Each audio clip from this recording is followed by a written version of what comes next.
I have one, thank you. You know her name? Carrie? Karen?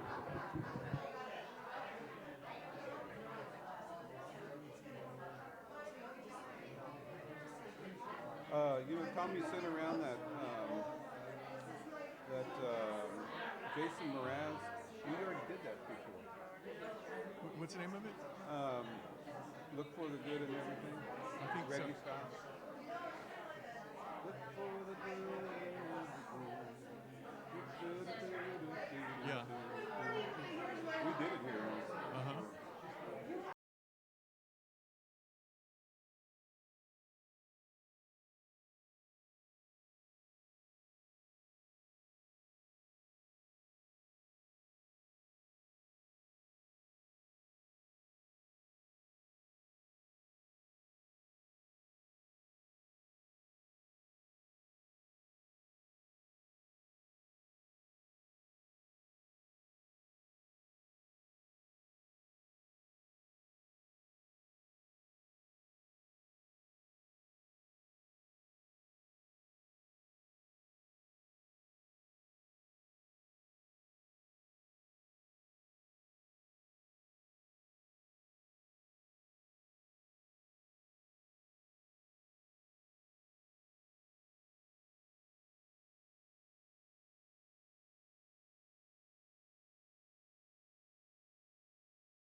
Here, McAtee.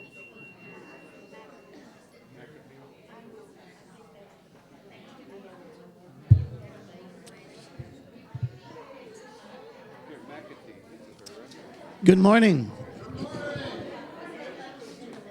Everybody's friends with her. It is a lovely, lovely, lovely, lovely day. I want to welcome you all here to Unity Spiritual Center, Georgetown. This is the first Sunday of Lent. And so, as you know, Lent, Unity has a different way of looking at things, and that includes Lent. And we're going to talk about that today. Just a different way of seeing this whole process. It's a very legitimate process.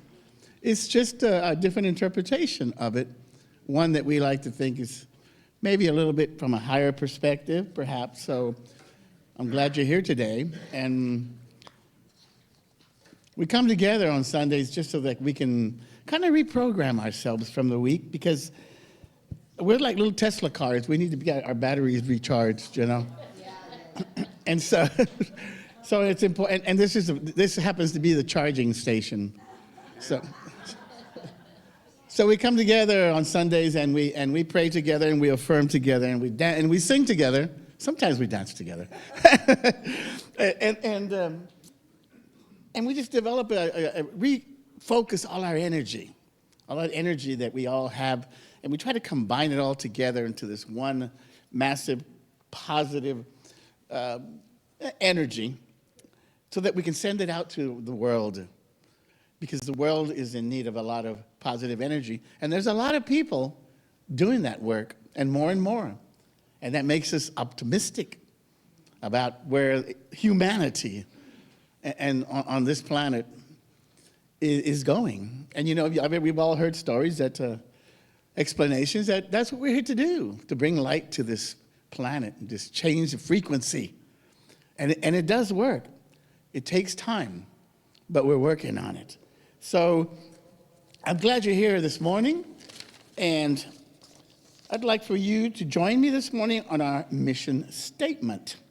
We are a thriving spiritual community inspiring and empowering individual and global transformation as exemplified by the life and the teachings of Jesus. Once again, welcome to Unity Spiritual Center, Georgetown, a spiritual breath of fresh air. Our announcements.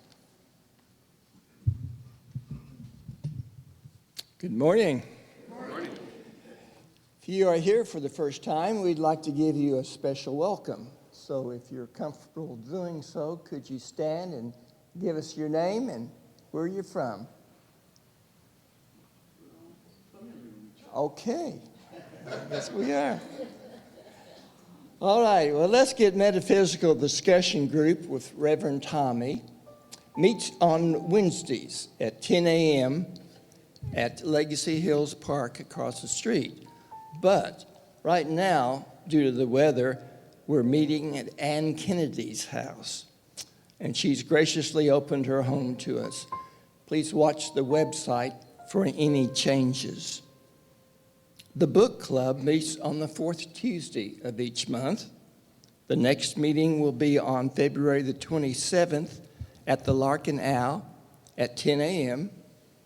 And the book to be discussed is Life Lessons by Dr. Elizabeth Kubler-Ross and David Kessler. Our annual meeting is scheduled for March the 24th after church. There are 2 board seats open. If you're interested in running, please check the website under Board of Trustees or speak to our nomination team members, Reverend Tommy or Nancy Withoff. At this meeting, the board will also be appointing a new treasurer, and this will be voted on by the membership. Now, you have to be a member to vote. But if you're not a member and you would like to vote at the meeting, please see Reverend Tommy on how to become a member. Please remember that an anonymous donor has offered to match donations made to our spiritual home fund during the months of February and March, up to $10,000. What a great gift. Let's use this gracious opportunity as an expression of gratitude. The Artist Way workshop, scheduled to start in March, is full. So if you'd like to be added to the standby list, please see Ann Kennedy or Therese Finn. The Fun and Fellowship Committee is busy scheduling opportunities for us to gather together. Next Sunday is a Sun City Dulcimers concert here in Sun City with donations accepted at the admission. Now, special announcement. We will not be meeting here at the Oaks for the next 2 Sundays. Instead, we will be meeting at the Georgetown Library. So mark your calendars for February the 25th and March the 3rd.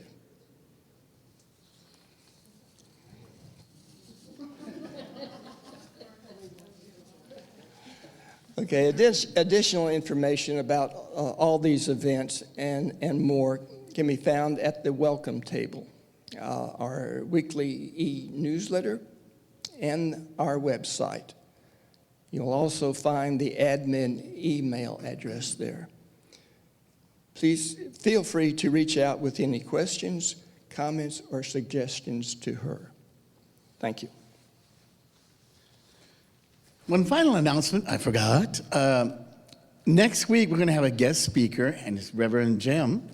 And Reverend Jim is one of our winter Texans, as we say, down in the valley. I know people call it snowbirds, but down in the valley, we're a little nicer. And we say winter Texans. So he comes to Georgetown he's from Oregon, and he comes over here, and he's a unity minister. And so we're going to have the privilege of having him speak to us next week. Would you like to say just a little about what you're going to talk about or anything like that? Yeah, real quickly. Sure. I'm going to be talking about aging with grace. The title will be See as a Sage. And it's going to be about all the beauty and wonder of aging and how we not only prevent it in some ways, but maybe back it up a little bit. So it should be interesting. Not that it applies to this group. Thank you, Jim. So, we like to start with a little bit of humor, and I have a guest, by popular demand, I have a guest, what do you call him? Yeah, comedian. Yeah, talk about grace, aging with grace. Anyway, and he's Dan, of course. So this was a story I heard recently when I was on my little cruise vacation. Ran into a pastor, I don't remember the church, from San Antonio, and we got to talking about laughter is the best medicine in the church services. And so we asked him, do you have any that we could tell in church? He said, well, here's one my mother told. And I couldn't believe she told it, but here it is. So Jack was going to church every Sunday, and he was single again, and he noticed Madeline, who was quite attractive, he thought. And he didn't think he had a chance with her, but finally one day he got up the nerve during the offertory. He leaned forward. She was sitting in front of him, and he said, Madeline, would you like to go to dinner with me? And she said, well, I'd love to. So, Southern Baptist Church. So they go to dinner. And he starts up, Madeline, would you like a glass of wine? Oh, my goodness. What would I tell my Sunday school class? He said, uh-oh. This isn't going to go well. So they did have dinner, and after they finished up, he said, Madeline, could I offer you a cigarette? Oh, my goodness, no. What would I tell my Sunday school class? He said, oh. I guess I just struck out with her. But he's driving her home, and they see a Holiday Inn. And I'll give it one more shot. Madeline, would you like to spend the night there? She said, oh, I'd love to. So they go in, And they really enjoy their room at the Holiday Inn. All night long, they enjoyed themselves. And in the morning, he wakes up and realizes what they've done, and he looks at her and says, Madeline, what are you going to tell your Sunday school class? She says, I'm going to tell them you don't have to drink and smoke to have a good time. Please rise and let's begin our service.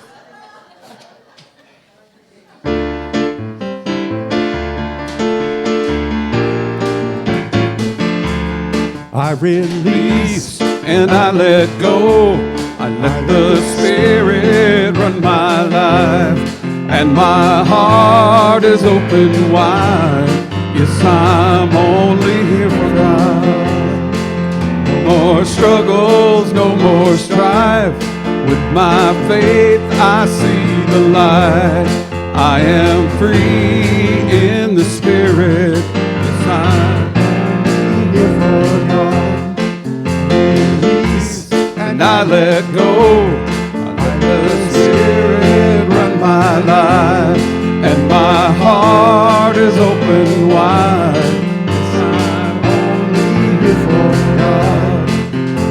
Struggles, no more strife. With my faith I see the light.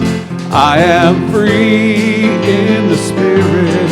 Yes, I'm only here for God. Yes, I'm only here for God.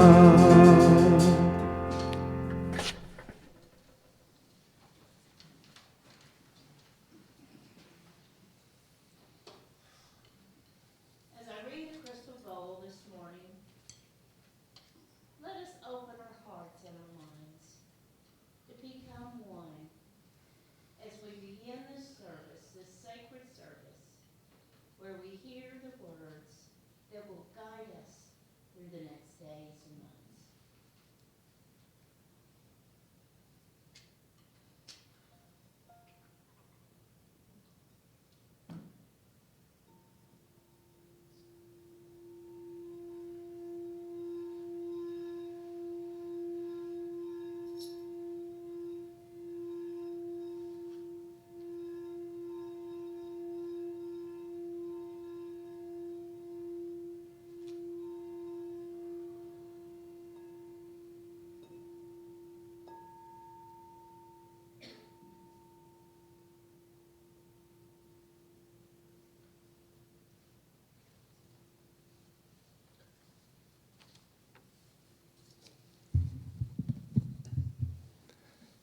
Today's daily word is acceptance. And the affirmation is, I practice acceptance and find peace. The inspiration for today's daily word comes from Philippians 4:11, quote, not that I am referring to being in need, for I have learned to be content with whatever I have, unquote. In the past, I have resisted unwelcome situations and unwanted outcomes. But over time, I've learned that my resistance did little more than leave me agitated and unhappy. I have learned to trade resistance for acceptance. Accepting situations as they are doesn't mean I like what's happening. But it does mean I'm willing to be present to it without resistance or struggle. From that place, I'm better able to work toward creating better conditions for myself and others. When I practice acceptance, I invite the presence of God to inspire and comfort me. I shift my attention from what might feel wrong to that which is always right, the absolute unchanging goodness of God.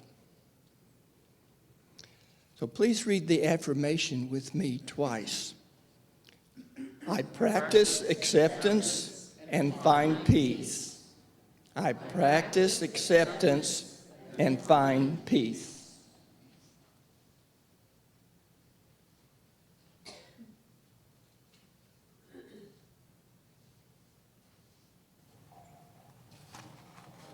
Okay, let's see if the mic works. It does. Now it is time. Not that one. Not that one, this one. But thank you. Now it's time to light the 3 candles that represent the 3 aspects of the law of divine order: mind, idea, and expression.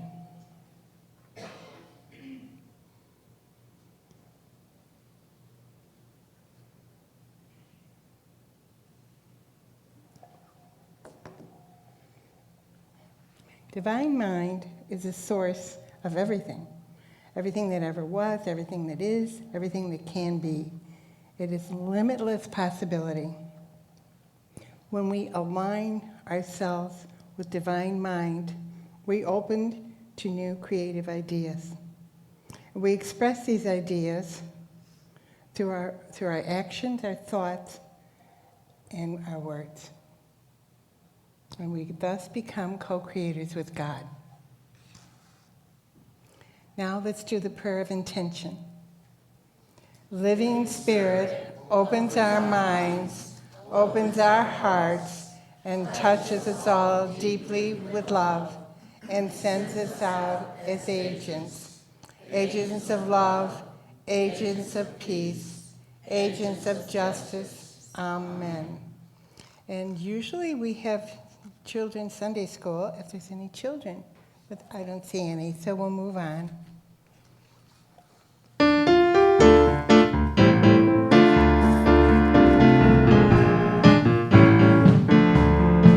God is my source. God is my power. God gives me everything I need. So I give thanks for all my blessings. God gives me everything I need. God is my source. God is my power. Gives me everything I need. So I give thanks for all my blessings. God gives me everything I need. Love is my source. Love is my power. Love gives me everything I need. So I give thanks for all my blessings and everything I need. Love is my source.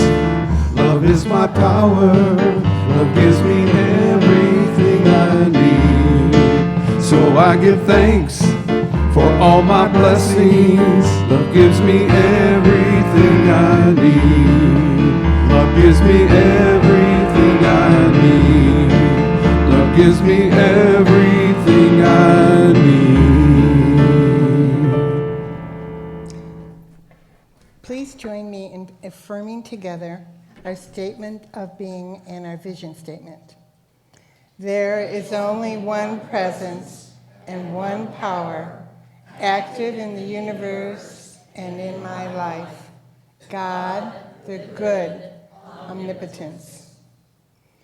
Centered in God, we co-create a world of love, peace, and abundance.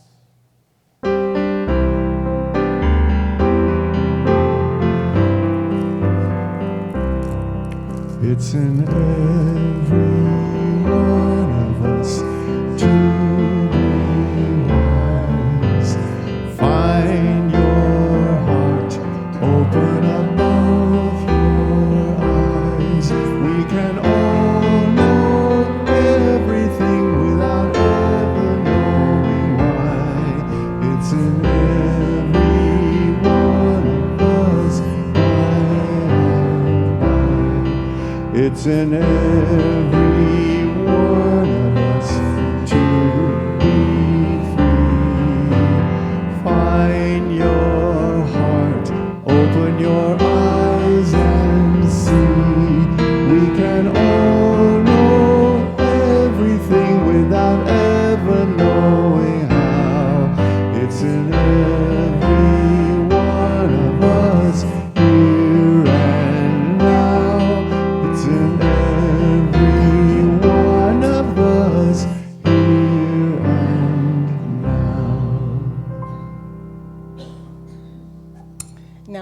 time for our community prayer. Today, February 18th, is the first Sunday of Lent. Lent honors the 40 days Jesus spent in the desert wilderness prior to his ministry.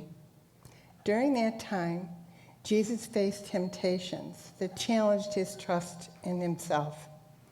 Jesus fought a battle within himself between his ego and will. Jesus chose to let go of human ego and to trust the divine power within him.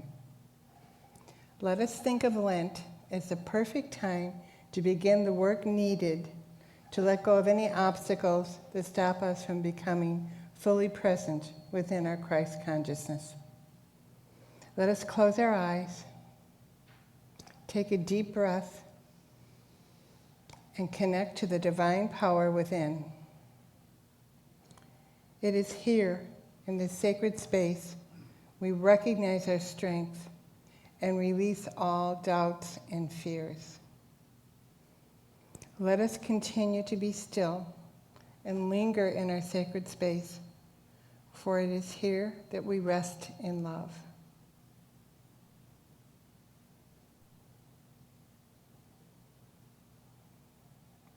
Now let's focus on your breathing. Breathe in peace. Hold. Breathe out anxiety.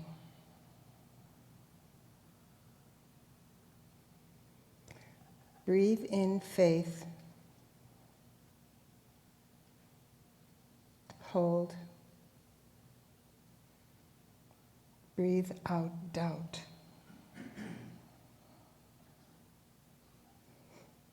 Breathe in trust.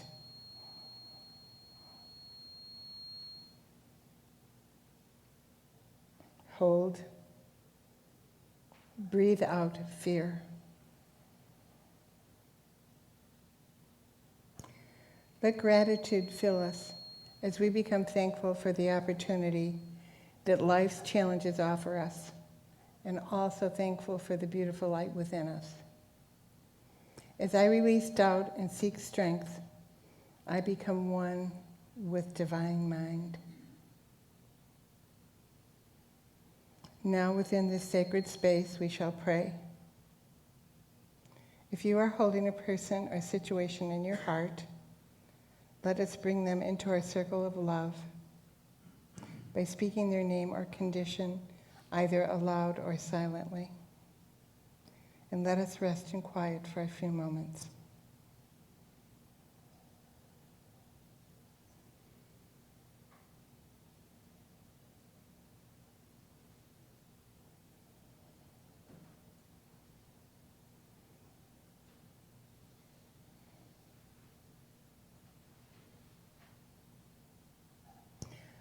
Amen.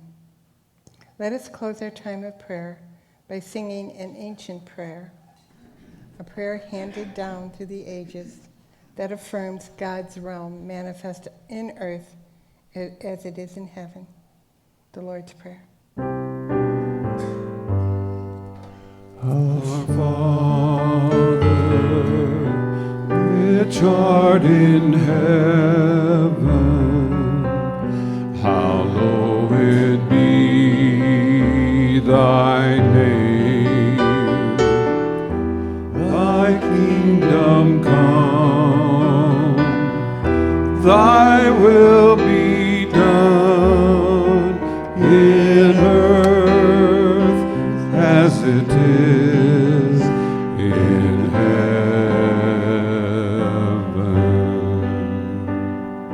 Give us this day our daily bread, and forgive us our debts as we forgive our debtors.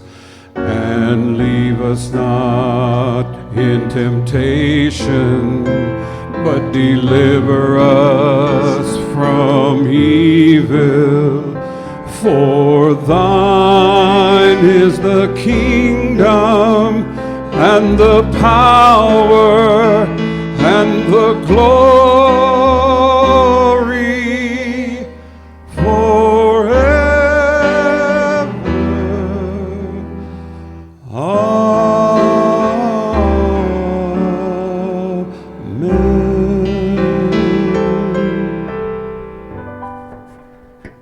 Thank you, Tom.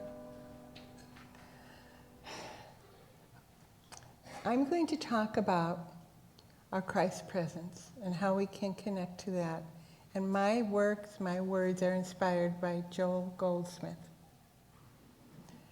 Let us take a deep breath and release all thoughts and tensions we have accumulated so far today.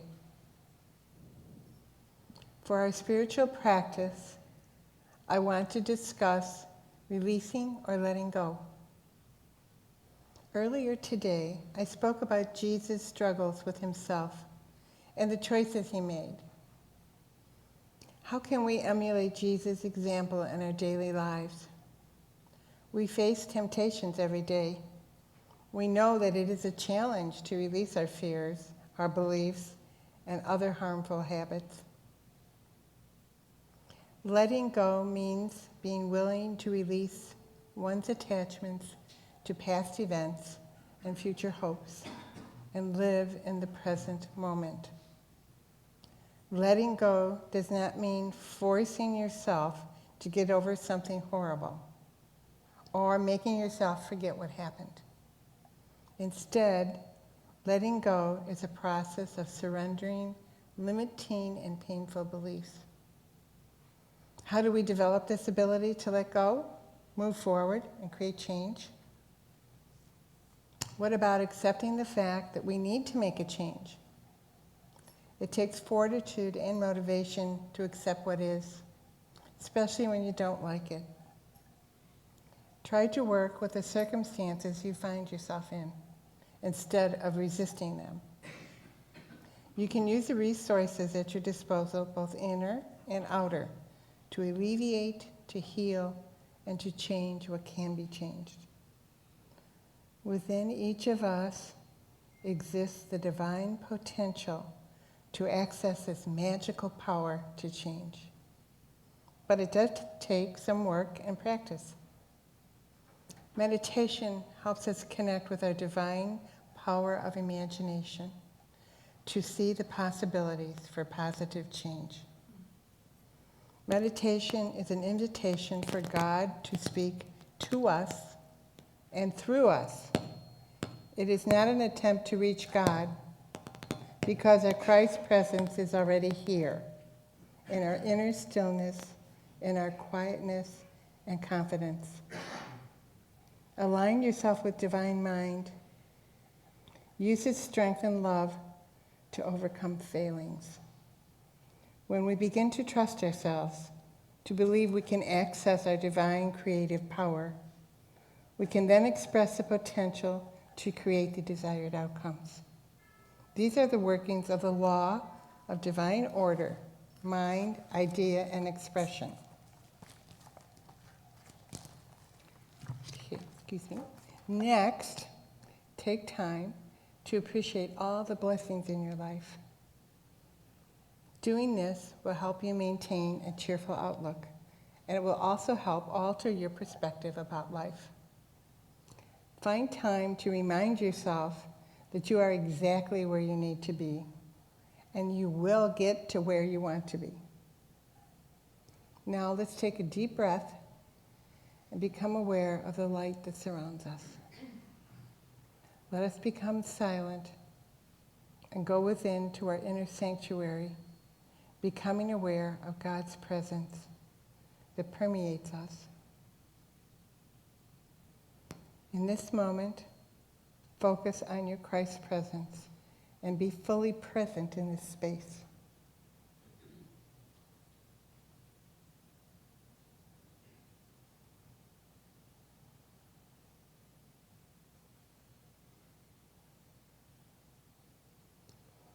I release all doubt and fear and bring the virtue of gratitude into this space. I know I am some part of something larger than myself, as we are all one. Now, as we move into deeper prayer, let us breathe in love and spend time in the beautiful quiet of light. Dan will bring us back with his song.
all in this room. I hear music in the air, all in this room. I hear music in the air, all in this room. I hear music in the air, and I know, yes I know, there's a God somewhere.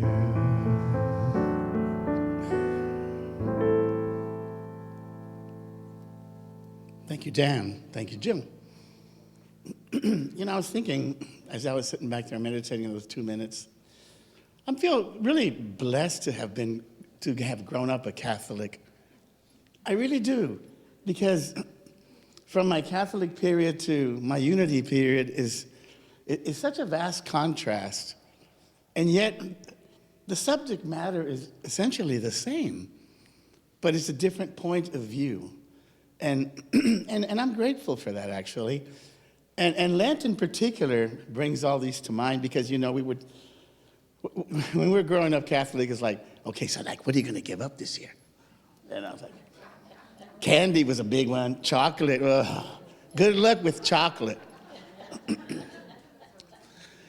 So I'm reminded of that time. So last Wednesday began the Lent season in the Christian calendar.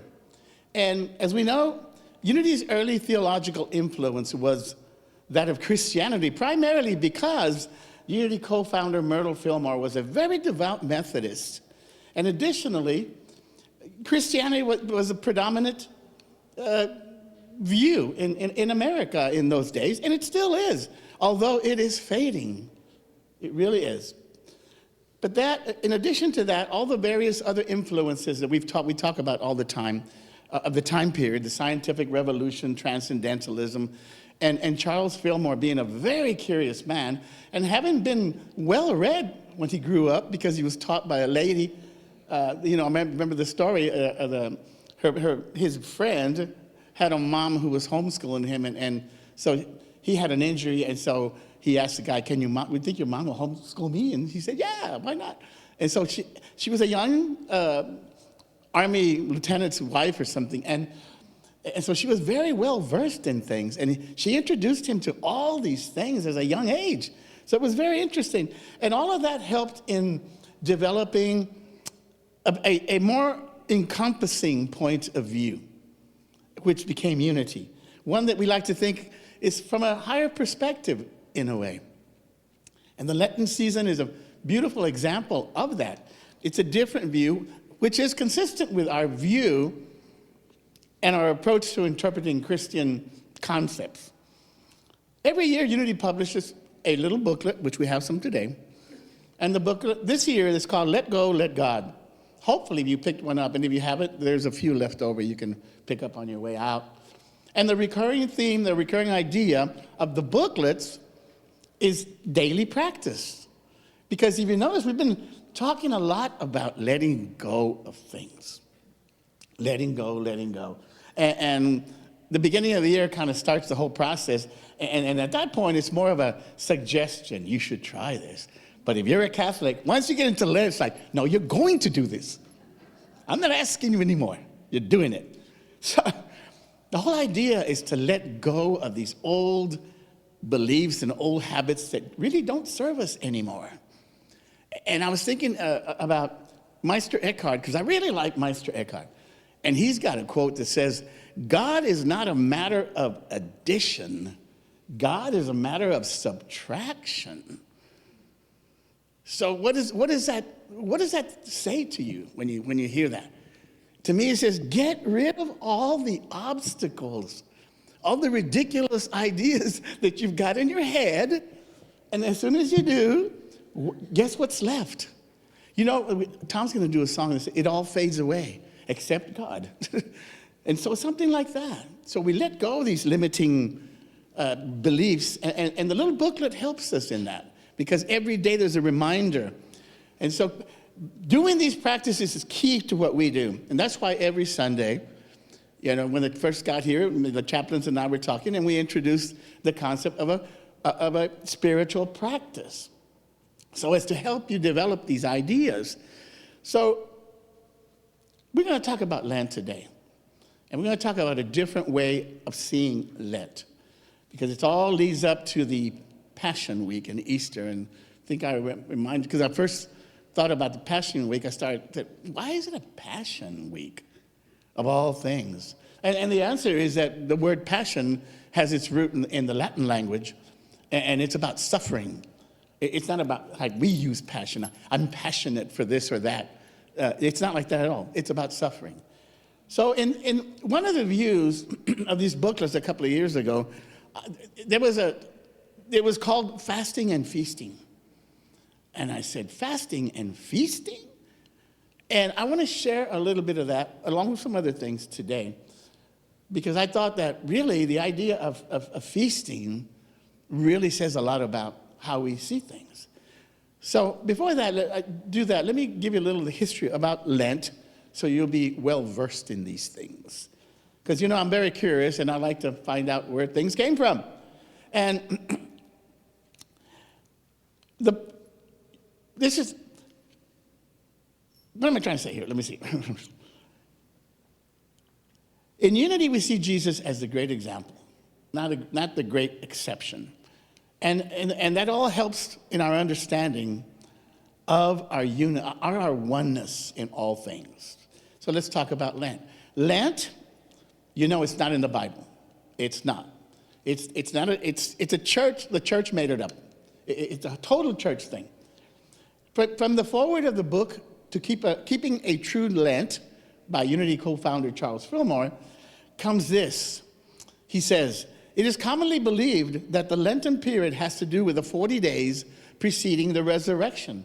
This is an erroneous idea.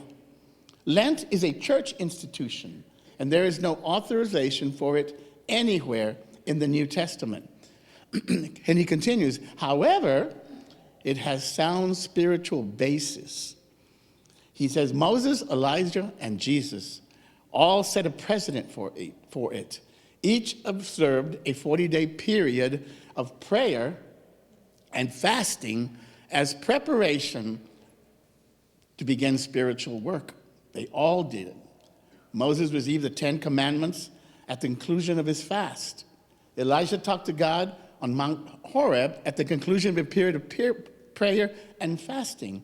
And Jesus began his great ministry at the close of his fast in the wilderness. When I searched about the practice of Lent, I found this. Ash Wednesday is a practice which uses symbolism of putting ashes on our foreheads as a reminder of our unworthiness, sinfulness, and need for redemption. A reminder. Don't want you to forget who you are. A sinner. Remember that. And it says in the Old Testament, putting ashes on the foreheads, fasting, and wearing a sackcloth were signs of true repentance. And it wasn't until 1099 that Pope Urban II first established Ash Wednesday. He said he imposed the ritual only for those who committed grave sins. They were asked to do public penance until they reconciled through confessions and penitence to the church. Now listen to this. The practice was initiated to quarantine sinners from the rest of the community. And the word quarantine has a Latin root, which is 40. And for those of you who speak Spanish, like I do, you remember the word is cuarenta, or cuaresma, we call it in Spanish. And so there's that quarantine root reference. And I looked up the word penance as well. And this is a really good one. You're going to really enjoy this one. It says, voluntary self-punishment inflicted as an outward expression of repentance for having done wrong. Voluntary self-punishment. Do you love it? So my curiosity kicked in. I said, well, what is the root word then for penance? Because it rang something familiar with me. I looked it up. And the Spanish word, it's not used, I found out that not all cultures use it, but we do in Texas. And the word is penitencia, which we refer to as prison in Spanish. They send him to the penitencia, we would say. You know, that's what we call prison. So if you put it all together, you got this. We create self-imposed punishments, prisons, because of our belief in our unworthiness. Do you wonder why we're so messed up? I mean, seriously, we've done this to ourselves. So I thought, surely there must be a better way to interpret this whole concept of Lent. And sure enough, along comes Unity and says, I got one. I said, well, let's hear it.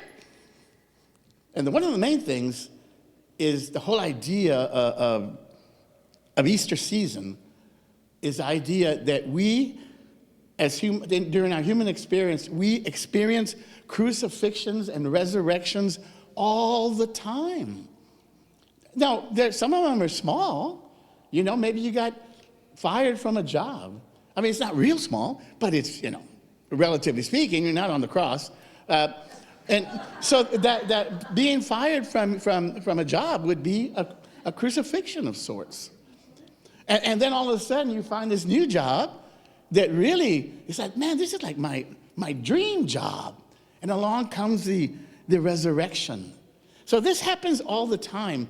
And that's what the whole concept of this. So it's a cleansing out and moving on and unfolding.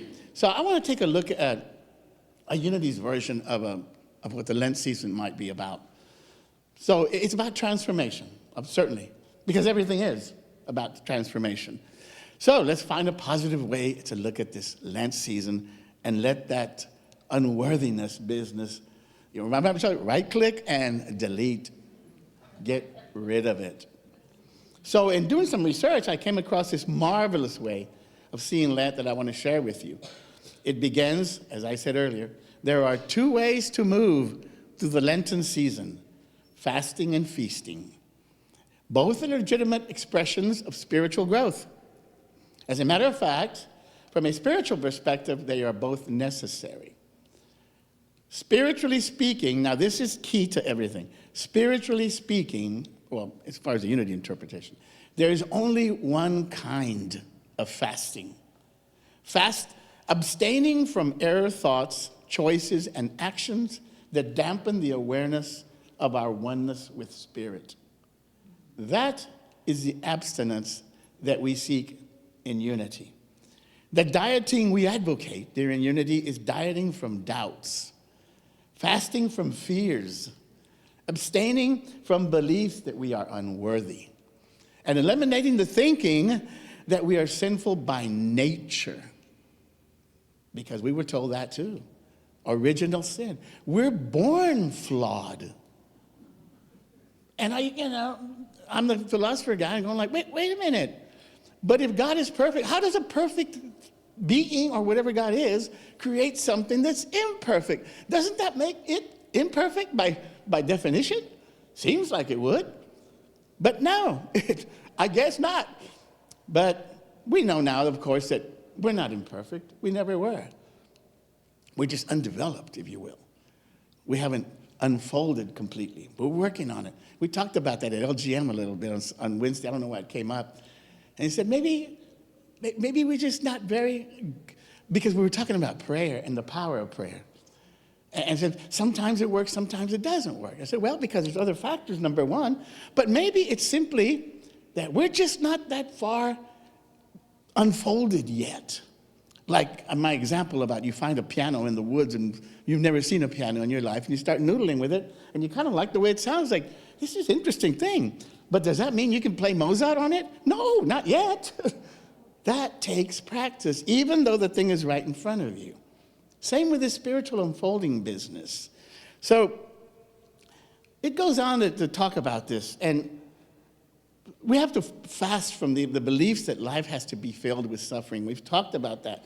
Although some people wear that suffering badge like a badge of honor, and in the Catholic thing, they really did. I mean, again, I'm not knocking it. I'm thankful for the experience because it has given me really, really interesting perspective now from looking back and stuff. So we got to get off this dead-end road of what we've been thinking about for so long. And so I want to share something with you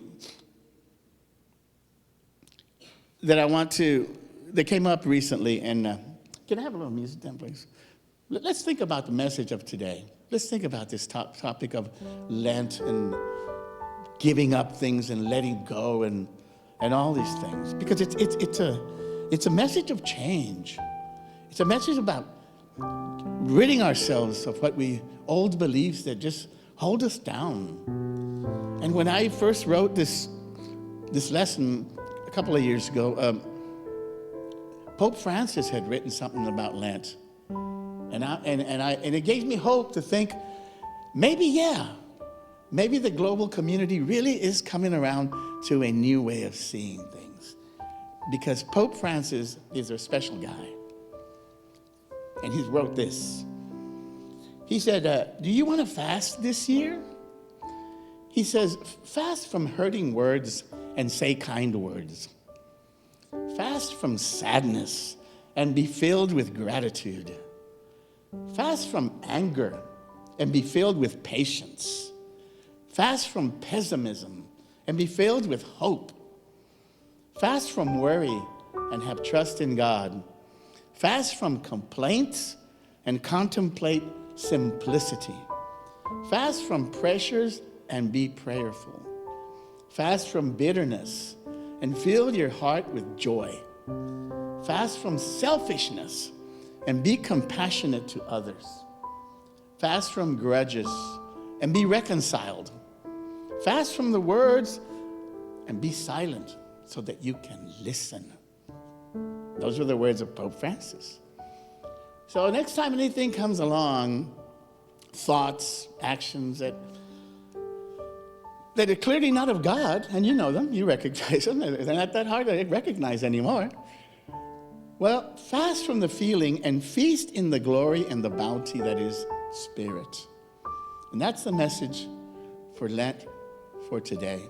That in the end, it all fades away except God.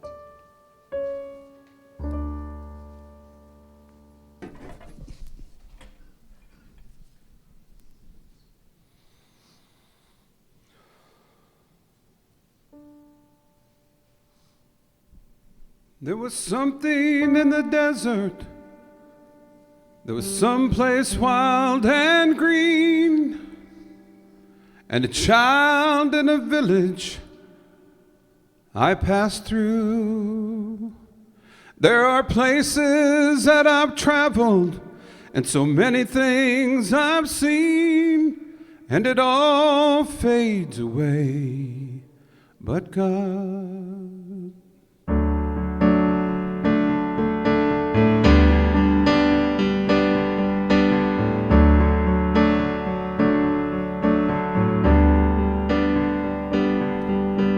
Sliding down a mountain, I was burning in the sun, crying with amazement at the view. I was capturing a moment, but when all is said and done, well, it all fades away, but God. It all fades away. It all fades away, it all fades away, but God.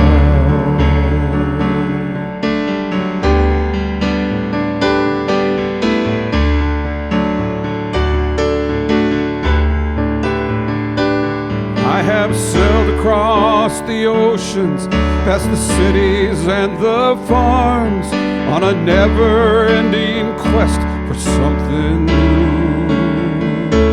And the only thing that mattered was God's Spirit in my heart, 'cause it all fades away, but God. It all fades away, it all fades away, all fades away but God.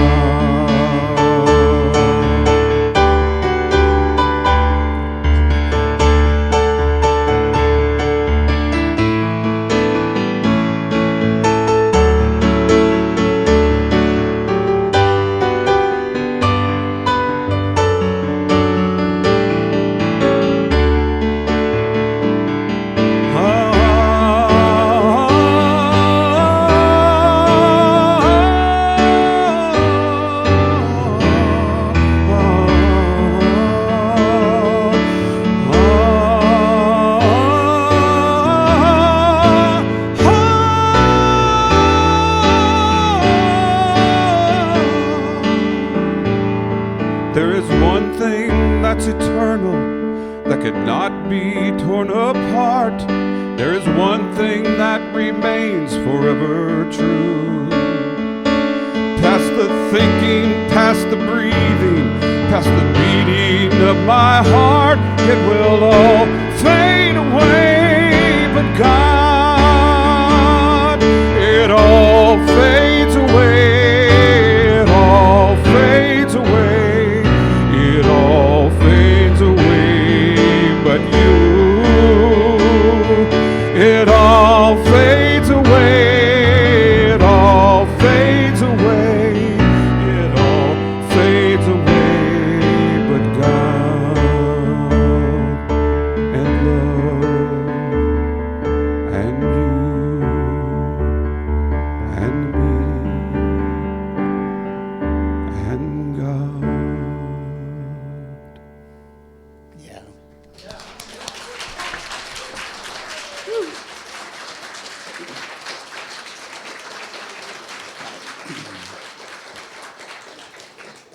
We do love Tom. We love all our musicians, of course. Thank you so much for that. Now comes a time in our service where we offer our gifts, our tithes to our spiritual community so that we can continue to do the work of spirit and sending out this lovely, beautiful energy that we create on Sunday mornings to the rest of the world and each of you every day in your daily life to shine your light. So we take our offerings in our hands and we say, divine love through me blesses and multiplies all that I have and all that I give and all that I receive. I give in love and I trust God.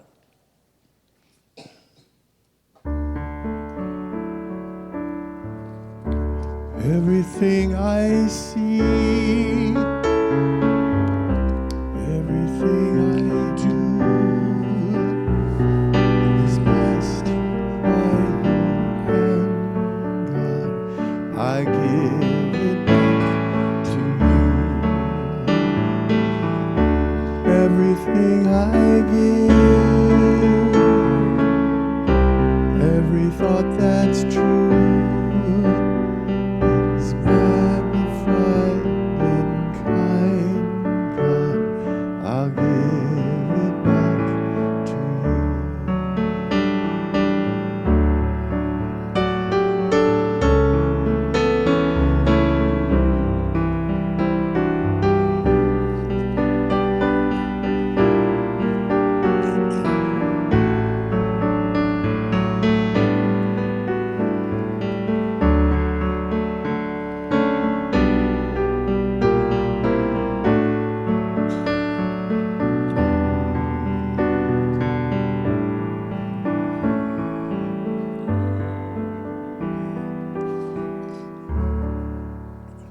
Join me in our offering dedication.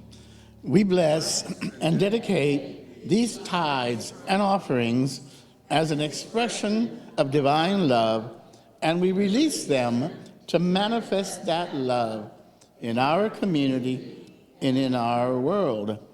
And we always bless the children of the world. We love you, we bless you, we appreciate you, and we behold the Christ you are. Final announcements. Jill is our prayer chaplain today. And I remind you the next 2 weeks, we are at the library downtown, second floor. And so join us then. We'll have a guest speaker, Reverend Jim, speaking for us. So let's close out with our peace song.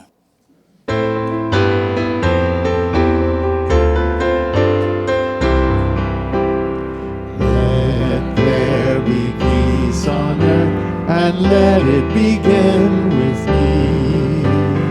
Let there be peace on earth, the peace that was meant to be. With God as creator, family all are we. Let us walk with each other in perfect harmony. Let peace begin with me.